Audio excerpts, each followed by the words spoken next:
keep wandering my goals, then if I have a goal, I put all my energy to it to get it. And if I don't have any, I wanted to different places, my energy would be distributed in different things, and I would not be able to get any one thing in particular. So I could not understand why setting a goal not essential for life. Right. What's your name? Shreya. Shreya. Sit. Good. Shreya is asking about goals. About goals.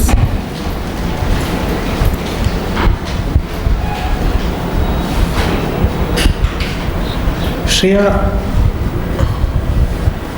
what goal did you have when you were 3 or 4 year old?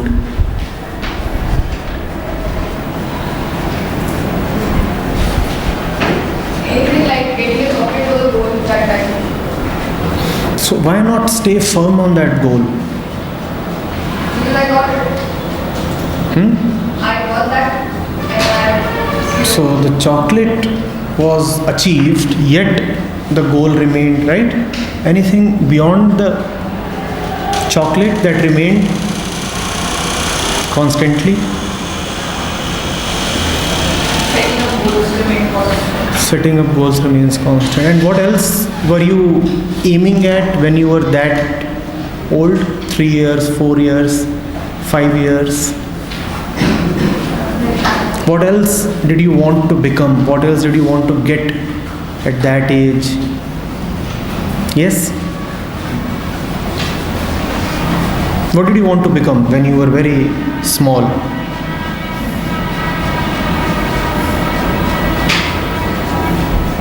Was there nothing in your life? You didn't aspire to be anything? Yes? Appreciation from others. But that is more or less instantaneous. What else did you want to become? If somebody would ask you, what do you want to become? Kids often have an answer. What do you want to become? What? Air hostess. What did the others want to become? Yes.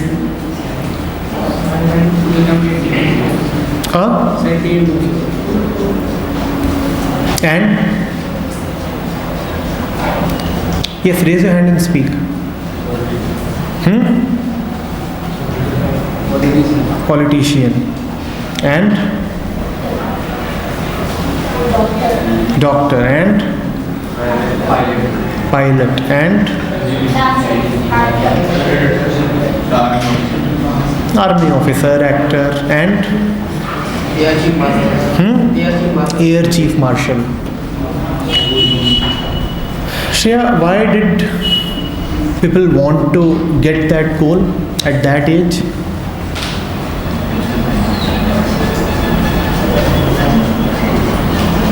Might be inspired by the media or the surroundings or the society. Good. So that was all that you knew. Those were the limited influences upon your mind. Those were the limited influences upon your mind, based on which the mind drew up some limited goals. Today, why don't you pursue the same goals? You said air hostess, right? Why not stick to that?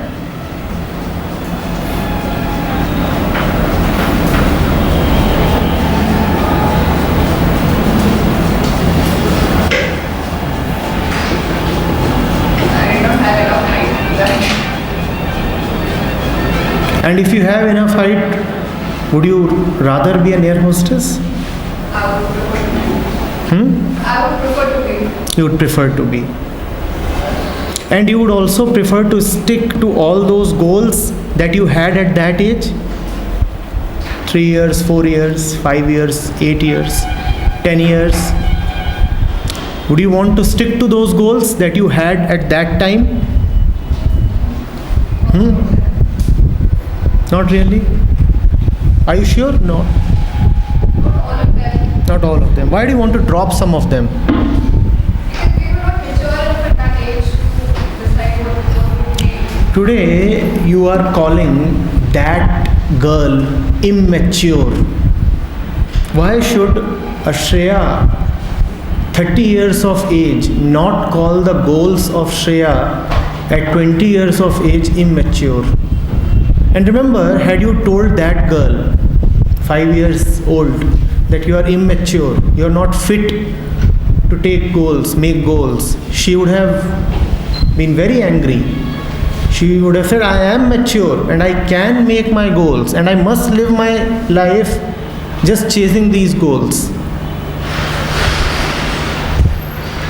And why should a 50-year-old Shreya not laugh at the goals of a 30-year-old Shreya? And why should a 70-year-old Shreya not laugh at the goals of the 50-year-old Shreya?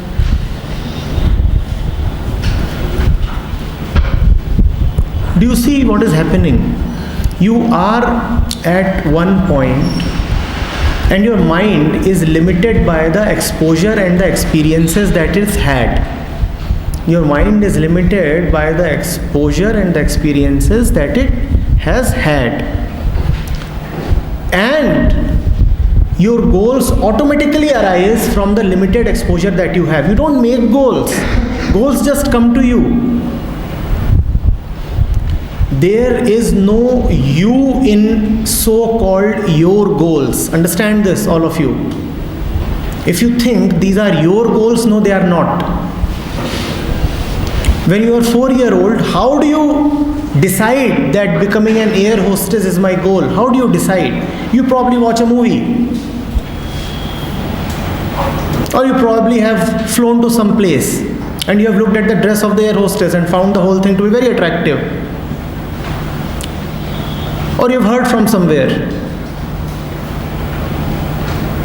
And that is the influence that is deciding for itself.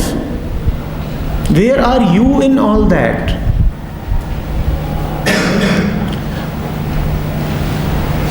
You come, let's say, from a small town or a village where you only see the government machinery functioning. There is no private industry there. So all you see is the network of the government. Then it's obvious that the only goal that will arise in your mind will be to become a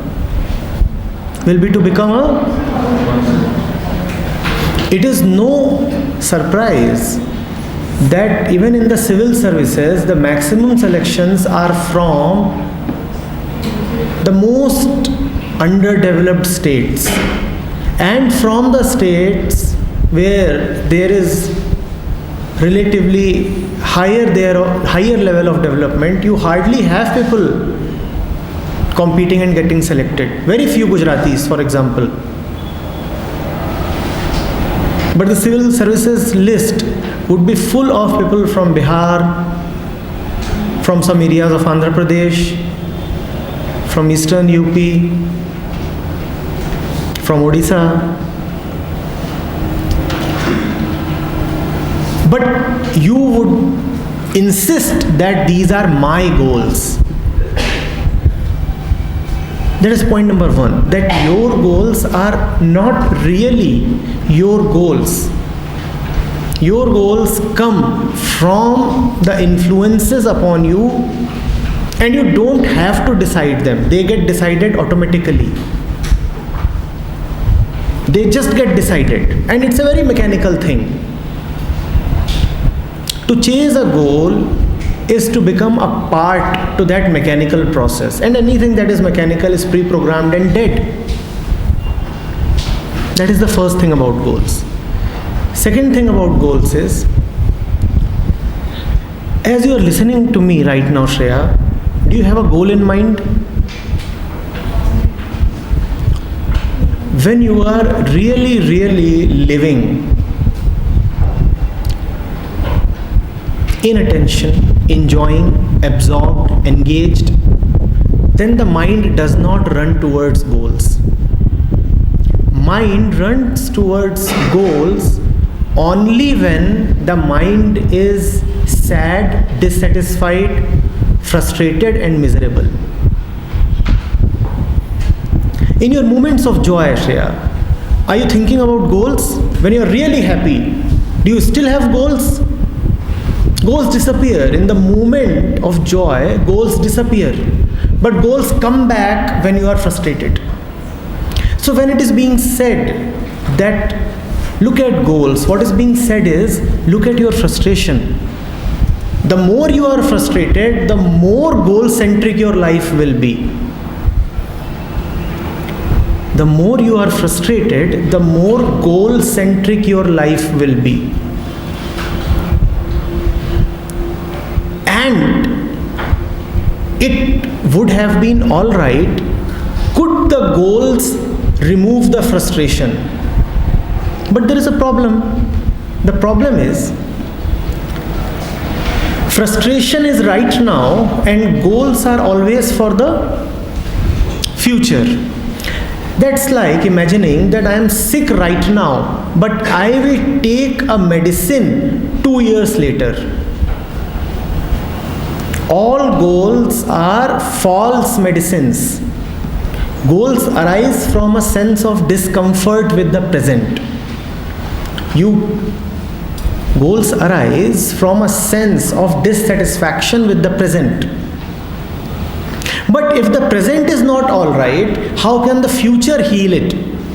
If the present is not all right, then cure it in the present. Or will you say that my leg is bleeding, but I'll apply the tincture 3 years later? If you are unhappy right now, become happy right now. But when we are unhappy right now, we start planning, we start setting up goals. And it's such a foolish thing. How can a goal remove your misery when the misery is right now? Even now, you see, there are two kinds of people in this audience. One, who are fully absorbed. They don't have any goals. Goals are out of their mind right now. Second, who are not fully absorbed. They'll have goals. They would be thinking what to do after 3, what to do at 5. 6 months later, something is going to happen. 2015, there is going to be a World Cup organized. And there is no limit to the flight their imagination might be taking. Are you getting it? We are not just generally condemning goals. All that is stupidity, just to say that, something is rejected outright. We are trying to understand what are these goals. When do I set up goals and where do these goals come from? When do I set up goals and where do these goals come from? You had that militant Ajmal Kasab hanged just a few months back. What was his goal when he came to India? And he was a very young fellow, probably 16 or 18 years old. And if you ask him, he will say, this is he's very sure that this is my goal. This is my goal. And you cannot convince him otherwise. You take him aside, you talk to him. He will say, no, but this is my goal. And without this goal, life will become aimless and wandering. And there will be no reason to live. And Shreya will support him. Yes, you're right. But is this really his goal? Remember, the fellow was picked up at a very early age and he came from a poor family. He was picked up by a militant group at a very early age from his home and conditioned. And today he says, my goal. With him, we can easily see this. With ourselves, we cannot see this. because it is easier to accept that the other person is conditioned, and it hurts the ego to accept that I too am fully conditioned. We all are kasabs. He was conditioned to kill, we are conditioned to achieve. He was conditioned how to use a gun, we are conditioned how to use the power of the brain. He was also interested in a particular number. He wanted to enhance the number of casualties. That was his target. You too are interested in a number. The number on your salary slip, the number in your bank account. You too are interested in a number. But it will be very difficult for you to acknowledge that yes, I too am fully conditioned. So I understand your difficulty. And when you say that life will become aimless and reasonless, why do you think that there must be a reason in life? Why do you think that there must be a reason to live? Is living not sufficient that you want to add a reason to it? Yes, that is the thing. Living is not sufficient because we are not sufficiently living. When you live sufficiently, then life is sufficient. Then you don't want to add a reason to it. Then you don't say that without a reason this is not tasty enough. Let me add some spice. It is already good, wonderful. Why do you want to add a purpose, a goal, a reason? Why? Because we find something missing. And you know what is missing? Life is missing. Joy is missing.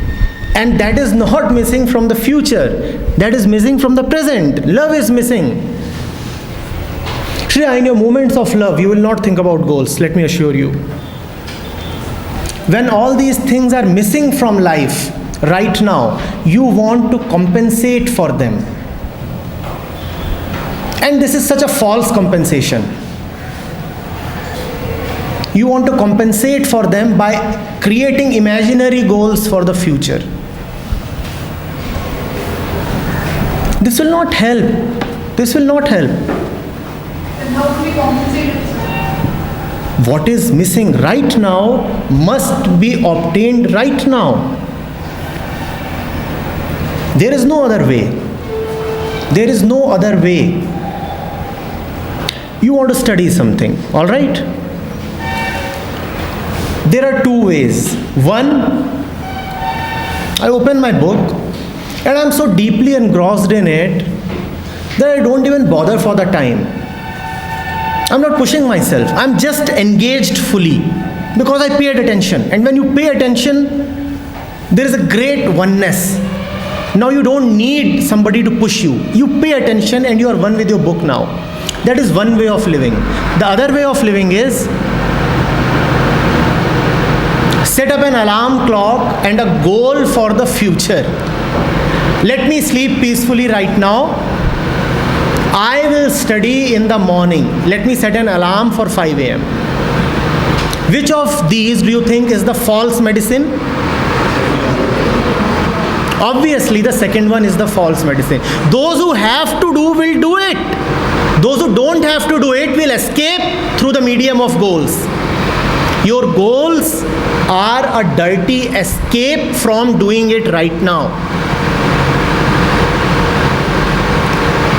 What is to be done right now? If you do it right now, there will be no space left for goals. You have asked a question.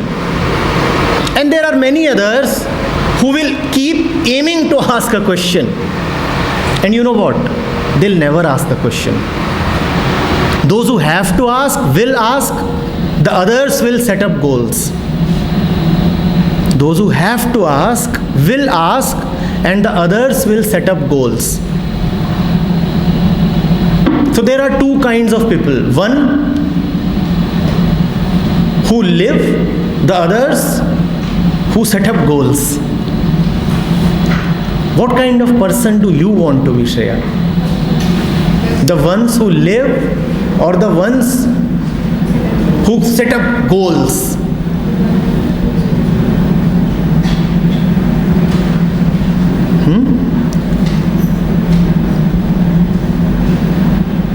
Probably what bothers you is if there is no goal, how do we move ahead? How do I move even an inch? After all, every step that we have taken so far in life has been for a reason, has been for a purpose. If there is no goal, what will we do? You do not need to do anything. Things will happen on their own. A great load will be gone from your head. You will not need to do much. It will happen. From this moment's attention, the future will be created on its own without your intervention. From this beautiful moment, a beautiful future will arise. Like a surprise, unexpectedly, without your intervention. Sir, how can this be possible for studies? If we are not studying, we have to set goal for study. And if we are not setting goal for study, how can we gain knowledge? Beta, what's your name? Akanksha. Akanksha, what have you gotten so far by setting up goals for studies? The best students that I know are the ones who got lost in studying. You set goal when you are studying, Akanksha. Sit. Now what is more important when you are studying? The goal, obviously, because you are studying for the sake of the goal. That goal could be a particular percentage or a particular day when the examination will be held, right? Such are the goals. Now, if I am studying for the sake of a goal, then what is more important, the studying or the real thing is the goal? If we could get that particular percentage without studying, we would rather not study because the goal is the real thing. That's what we are studying for. Now, if the goal is the real thing, how will you ever study? You don't love your studies. You study only as a means to achieving an end. And the end is somewhere in the future. That is the reason why you are never able to study. A person whose goal is to study will never be able to study and will do fairly poorly in her studies. Fairly poorly. Ask those who excel in academics, do they have goals or do they have love for their subject? Ask them. Ask them. When you have a goal, then the goal is the real thing. Understand this. That is why you copy assignments. That is why you don't hesitate to somehow just beg for marks. Because the marks are the real thing. Studies are not important. That is why the moment a semester is gone, what do you do with your books? You throw them away. And it doesn't matter to you today how much of the previous semesters can you really recall. Because the goal was to get a particular, and now it is finished. There is no love for studies. And if there is love for studies, tell me, will that particular percentage not come on its own? If someone loves a particular subject, how would he perform in that subject? Or does he need to set up goals? But we set up goals because we don't love. And why don't we love? Because we never attend to it. Love is not something which you get from somewhere. Love comes with attention. When you are deeply with something, that is love. Are you ever deeply with your books?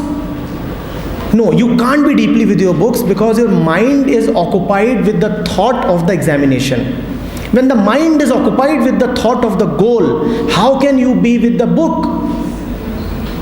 There is no love possible between you and the book. For you, book is something to be used and thrown away. It's a very exploitative approach. It's inhuman. And remember, we don't have this approach reserved only for books. We have this approach even towards human beings and animals and everything in life. Use somebody for a goal.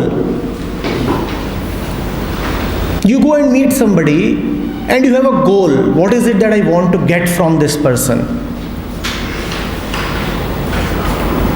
How would you feel if you go on a date and the fellow has a goal that this is what I want to get from her? And often that's what happens. Even in love, you have goals. And if you don't get that goal, you start feeling frustrated. And then there is a breakup. Because my desires are not being fulfilled. And the desires are already there. Even before the relationship. You already know what you want. You have already decided. You have already set a goal.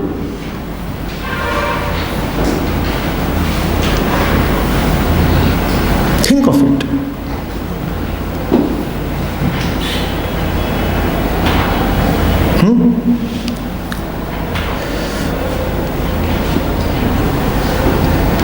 Some of the best trips,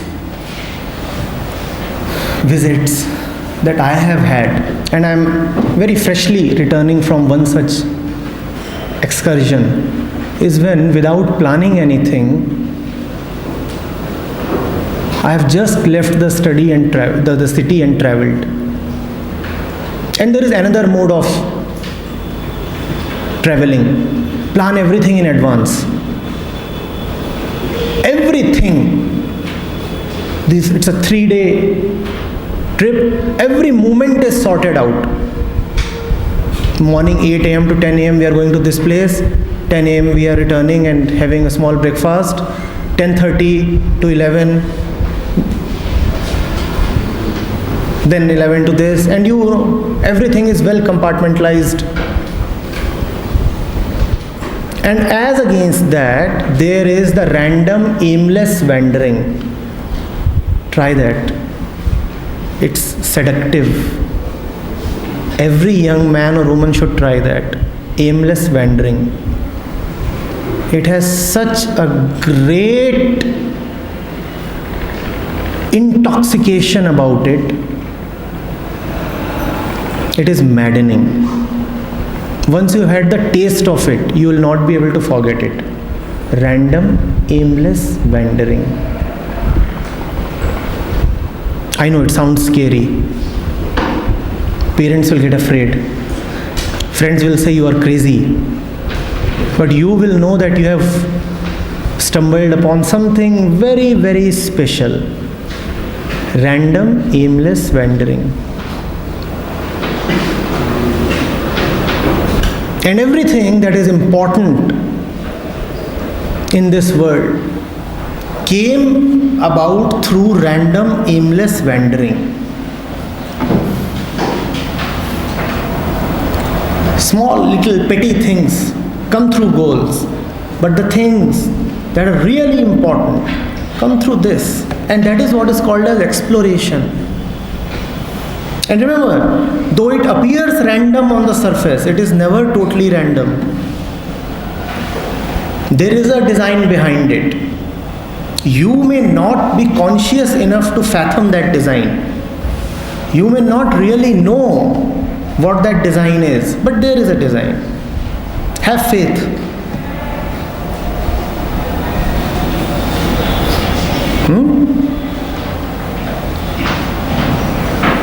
Yes, somebody else, there are a few others. Yes? Which kind of design pattern? Which kind of? Design. You need not bother about that design. Otherwise, you will have a new goal to know that design. Let that design operate on its own. It's a very intelligent design. Very, very intelligent design. You concern yourself only with life, and life is right now. Forget about everything else. Have faith that there is an intelligent design at work. Even when you are wandering randomly, something is happening. Something utterly beautiful is happening. which every living being must go through, and especially a young man, a young woman.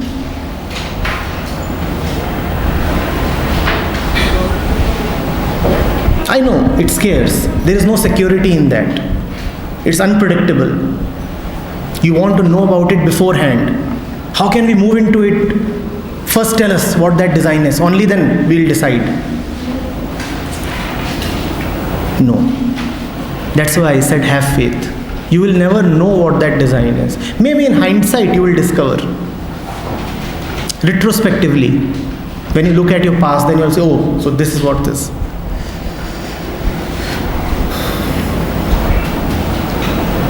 The ego says, I will control, I will decide. And in this, it only suffers.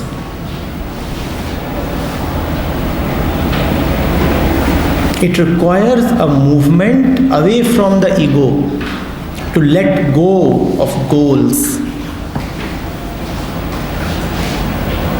And in petty matters, goals are anyway there, so don't bother.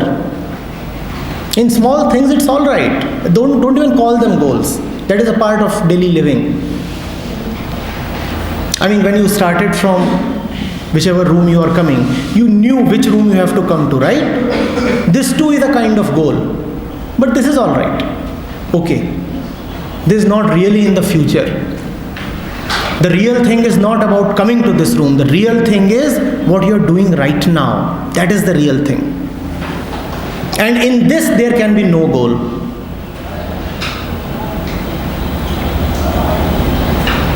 Allow the unpredictable to happen. And believe me, that unpredictable is beautiful. Do not be scared. Let the unknown come to you. It is all right. It is more than all right. Don't be too bothered about controlling things. Let things flow a little. Just be aware. Just be aware. Let the action happen on its own. And out of awareness, actions happen spontaneously.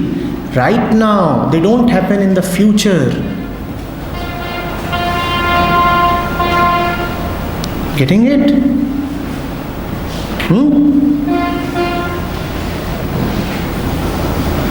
It sounds attractive, but it also sounds scary. Both attraction and aversion are there parallelly. That's what happens in a love affair. You are deeply attracted, but there is also some fear. And this is the best, the biggest, and the only love affair possible. A love affair with life itself, allowing the unpredictable to come to you every moment. Every moment.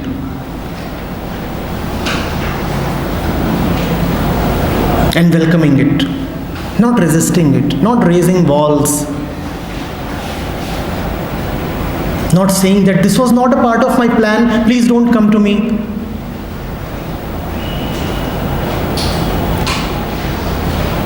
That is the way a scared man operates. That is the way a shivering man operates. You're not scared, you're not shivering, you're all right. Yes?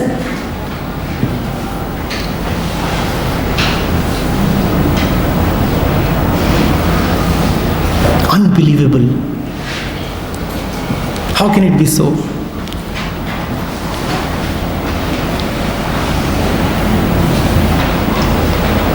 Things happen on their own. Did you make a goal to be born? When the biggest thing in your so-called life happened without your participation, without your consent, Now why are you so occupied with goals? How many of you gave an application that I want to be born to your parents so that they may conceive you? I mean, anything is possible in India. Maybe you did. This is a land of great miracles. How many of you breathe out of your own hard work and effort?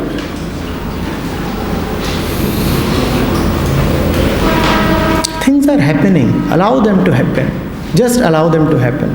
There is a Zen saying which says, just get out of your own way. Things will happen. There will be a beautiful movement. Just get out of your own way. Clear the path. Don't obstruct it. Let it flow. Let it flow. Just mind that it must be an aware flow, not a dead flow. An aware flow in which you know what is happening, and knowing is sufficient. Knowing is just sufficient. Yes?